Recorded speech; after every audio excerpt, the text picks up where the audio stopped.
سب سے پہلے قرآن کو صحیح معنی میں تجوید کے ساتھ پڑھنا ہے، پھر اس میں غور و فکر کرنا ہے۔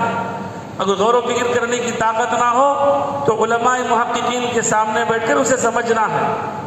ماشاءاللہ اس کا انتظام ہے، اللہ قبول فرمائے۔ اسی طرح غیر رمضان میں بھی اس طرح کی مجلس ہمیں قائم کرنے کے لیے ہمیں اللہ قبول فرمائے۔ اس کے بعد اس پر عمل کر کے ساری دنیا میں اسے پہنچانا ہے۔ تیرے ضمیر پہ جب تک نہ ہو نزول کتاب، گراہ کشا نہ راضی نہ صاحب کشاف۔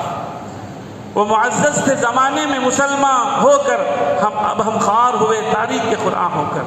الغرض یہ قرآن کریم جو ہمارے سامنے ہے، پورے فرشتوں میں سوائے جبرائیل علیہ السلام کے کوئی بھی قرآن نہیں پڑھ سکتے، ہم پڑھ سکتے ہیں آرام سے۔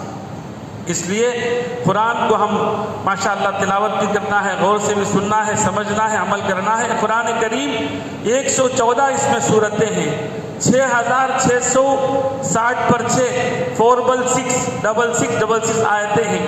اس میں سب سے بہترین سورت جو ہے کیا ہے فہیم بھائی؟ ماشاءاللہ اچھا زبردست آپ تسبیح پڑھتے ہیں۔ کیا ہے سب سے بہترین سورت؟ کیا ہے؟ سورہ فاتحہ، اور ایک روایت میں ہے سورہ اخلاص، دو بھی سورتیں سب سے بہترین، یہ یاد رکھ لیں۔ اسی لیے مختصر موقع پر پڑھ کر بخشنا ہو تو سورہ فاتحہ سورہ اخلاص پڑھ کر ہم بخشنا ہے، دم کر کے پھونکنا ہے۔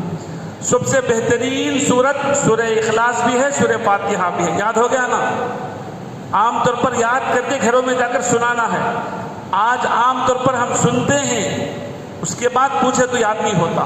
سامنے بیٹھ کر بھی اچھی طرح سمجھتے ہیں، پھر پوچھے تو نہیں بولتے۔ وہ ہمارے اندر وہ صلاحیت نہیں ہے، ایسی بات نہیں ہونی چاہیے۔ ہم ایک ایک بھی داعی بن کر گھروں میں جا کر پہنچانا ہے سب۔ اللہ ہمیں صحیح بات سننے کی، کہنے کی، سمجھ کر عمل کر دوسروں تک پہنچانے کے لیے قبول فرمائے۔ قرآن کریم کی بہترین سورت سورہ اخلاص بھی ہے ایک روایت میں، اور ایک روایت میں سورہ فاتحہ ہے۔ معلوم ہو گیا نا؟